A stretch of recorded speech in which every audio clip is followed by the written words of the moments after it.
Hey guys, welcome back. Thanks for joining me again for another video. So in this week's video, I wanted to talk about self-love, and I've talked about it throughout a couple of my videos on this channel, but in this video, I wanted to give you 3 aspects of self-love that are so important. And the reason why they're so important is because if you don't learn these 3 things, if you don't learn them, practice them, learn how to implement them in your life, then you are never going to be able to achieve the goals you want to achieve. You'll never be able to have the healthy relationship that you want. You won't be able to have just a happy and peaceful life. So many people will come to me and say, I want to be happy. I want to feel peace. I don't want drama. I want to learn how to have great relationships with men and women and friends and things of that sort. I don't want to be taken advantage of. I'm coming out of a terrible relationship or marriage, and I want to be able to really heal from that and move on. I want to start my own business. I want to go back to school. Whatever it is, these 3 things are essential to having a great life. The first aspect of self-love that is actually probably the most important thing that you could ever learn in terms of really learning how to love yourself is you have to practice self-awareness, and you have to practice having positive and healthy self-talk.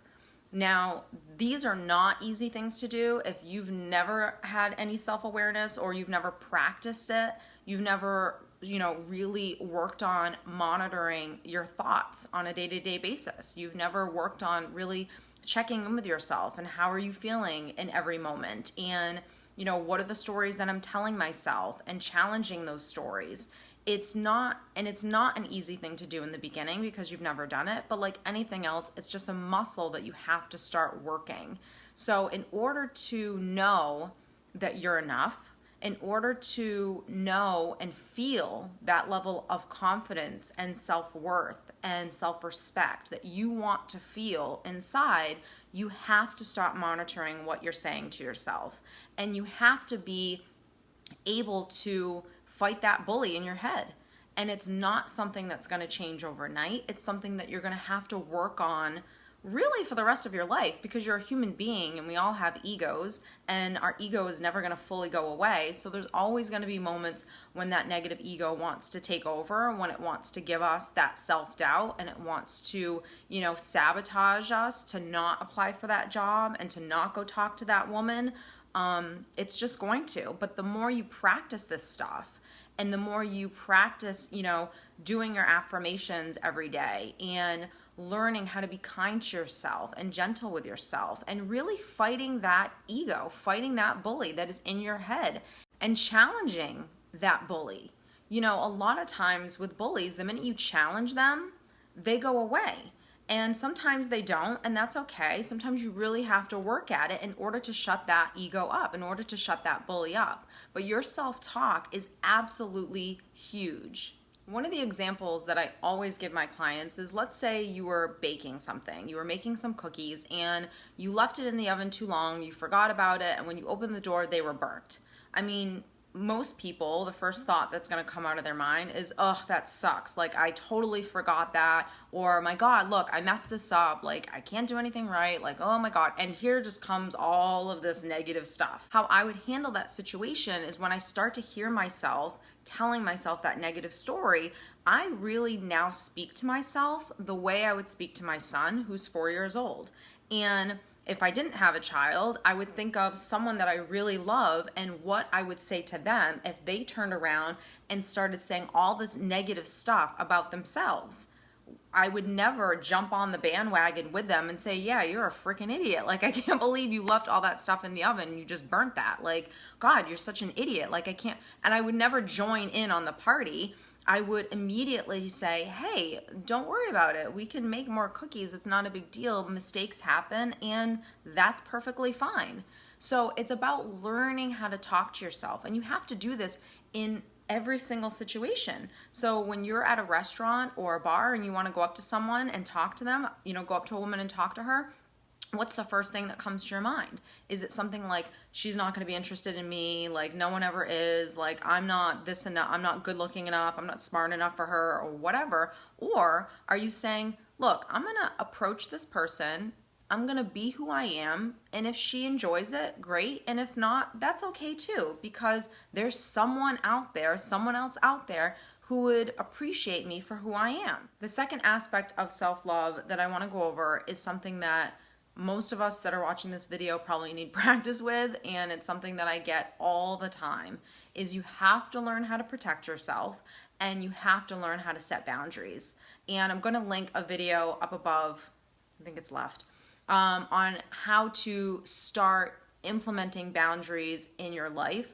But one of the things that people struggle with is not really setting the boundary, but enforcing it. And for some reason, they struggle with it because of what the consequence is. They either don't want anyone to think less of them, or they don't want to upset anyone, or they think that maybe enforcing this boundary is just so extreme, and they kind of give the abuser or the person, a pass and just like let it go. And that doesn't create healthy relationships. So if you want respect, if you want healthy relationships in your life, you're teaching people how you want to be treated by what you'll tolerate. I'll repeat that again.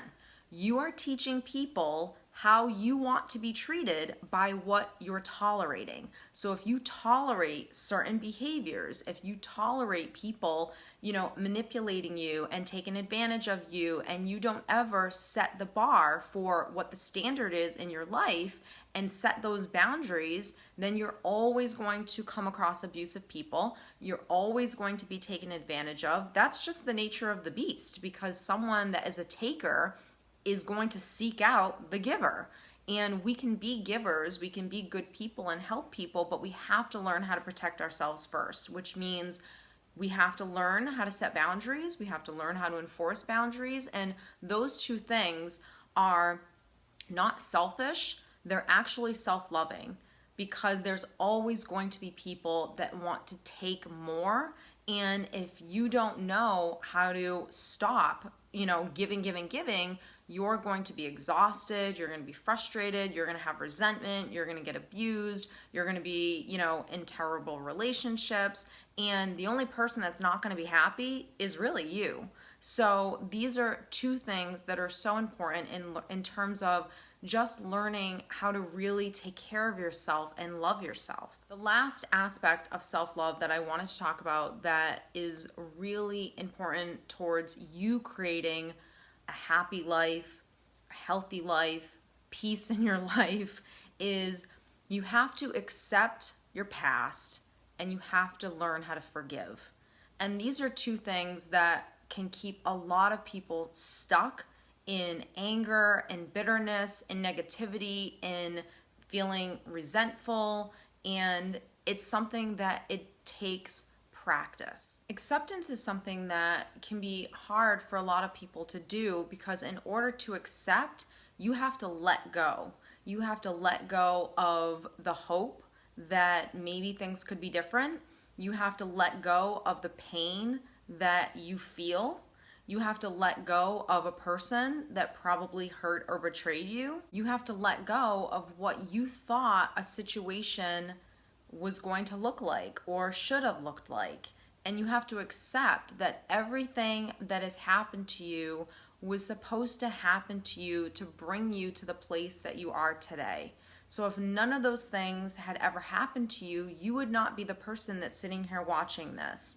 You would not have learned a lot of valuable lessons that you needed to learn in order to be this person. And growth sometimes is painful, and change is painful. And acceptance doesn't have to be as painful and as hard as we make it out to be. It's just about learning to let go of how we thought our future was going to be, or what we thought we should have got. Really letting go of those expectations and just accepting that this is what happened. In my opinion, forgiveness can never really happen unless you've accepted what has happened to you. And forgiveness of others, forgiveness, towards someone else, or forgiveness also to ourselves, is something that it takes time. It's not something that you're just going to snap your fingers and say, okay, I forgive, and that's it, I'm done now and I'm over it. Sometimes it's a continuous process, especially when we still have to see people, here and there that might have betrayed us. It's not the easiest thing to fully let go, and I totally understand that.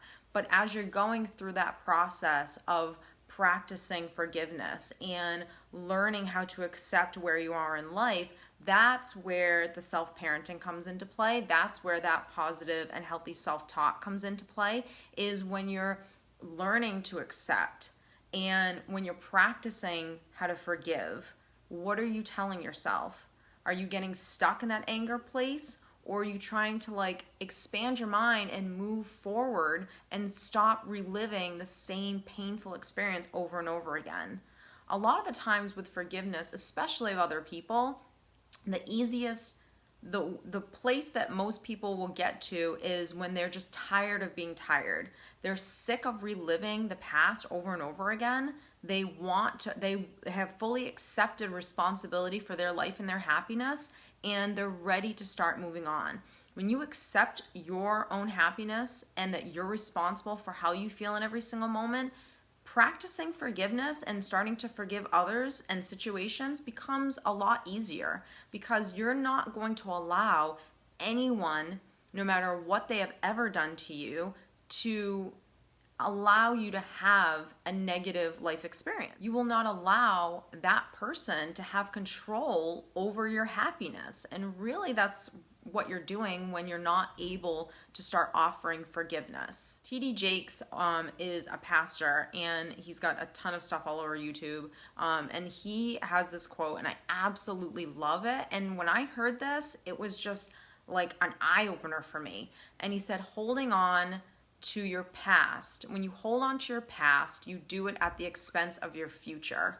And I was like, oh my God, that's so true, because you can't fully move on with your life if you're replaying the same thing over and over again. So it's not until we have fully accepted what has happened to us, even though it's not what we wanted, we accept that it is our life, that it happened, and we start practicing forgiveness, and we're able to start practicing forgiveness, and it's easy to do because we take control over our lives and we know that we're responsible for our own happiness. When those things start happening, forgiveness and healing starts happening really, really fast, because you're taking responsibility for your life. So I hope that this has helped you guys understand really the importance of self-love and start, like I said, learning, practicing, implementing these things in your day-to-day life, and accepting that these things are not things that you can just say, okay, tomorrow, that's it, I'm gonna have positive and healthy self-talk. It's a muscle.